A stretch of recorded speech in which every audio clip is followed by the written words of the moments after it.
The nurse and the mysterious ghost in the hospital. I'm a nurse at a palliative care unit in an old hospital. If you're a nurse at one of these units like me or know a nurse, please read until the end. I could use your help. Throughout my years working at this hospital, I've seen a lot, especially being in a palliative care unit. You see a lot of things other people wish they wouldn't. For some of us, at some point, we just have to accept things as they are. The unit I work in has 9 beds in 9 different bedrooms, all spread along a long corridor.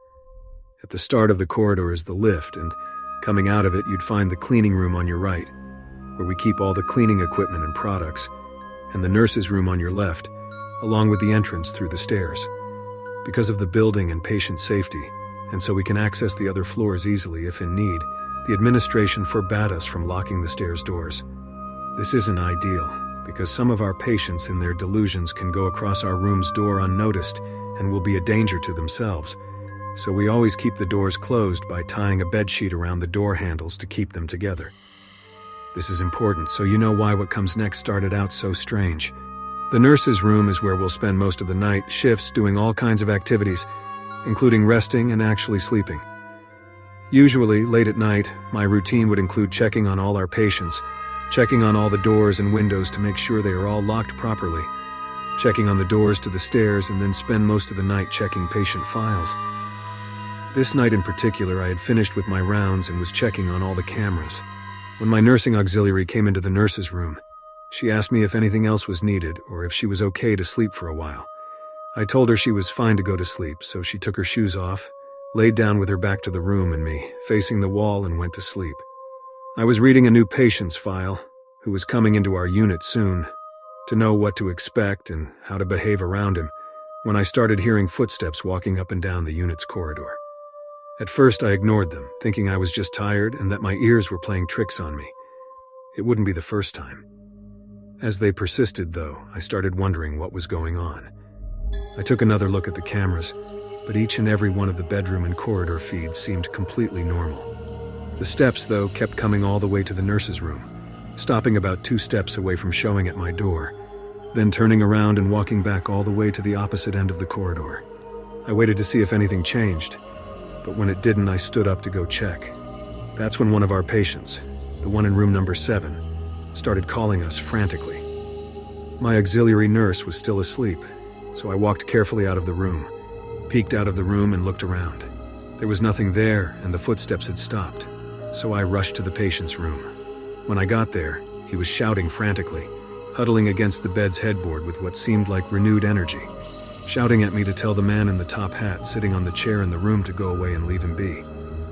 Usually, with patients like these in this state of stress, we just go along with their delusions to calm them down. If there are nurses watching, which I hope there are, you'll know what I mean. In this case, with him screaming in the room, I turned towards the chair and started talking to this imaginary man in a top hat, telling him he needed to go, that the visiting hours were done and that he needed to leave right now, or we'd have to call security. After this, the patient calmed down, thanked me effusively for sending the man away, and lay back down to rest. I went back to the nurse's room and back to studying the new patient. As I walked back in, my heart stopped. All I felt was panic gripping my heart inside me.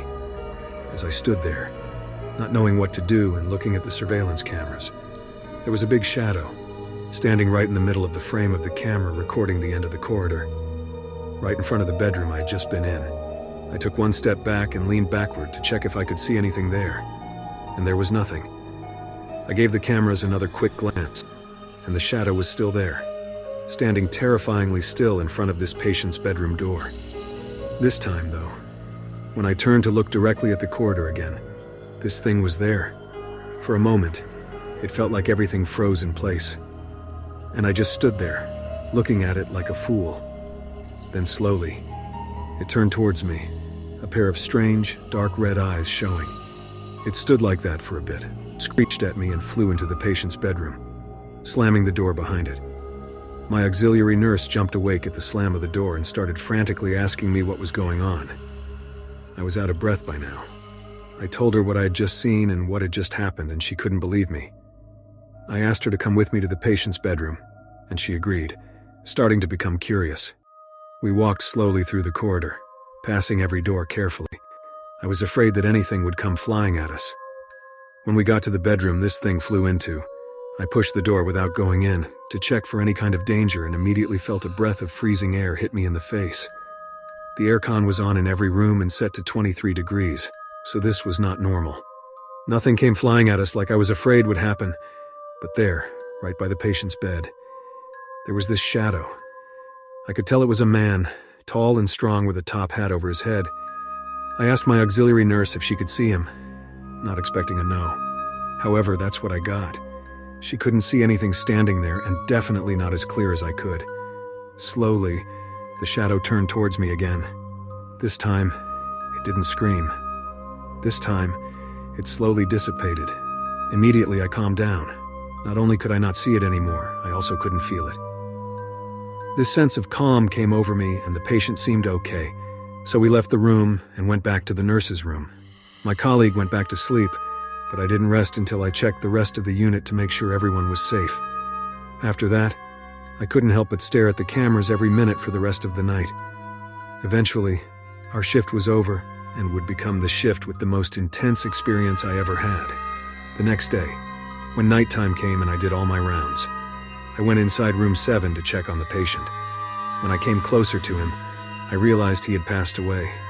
This was my first experience with the shadow man in the top hat, but it wasn't the last and it's still ongoing.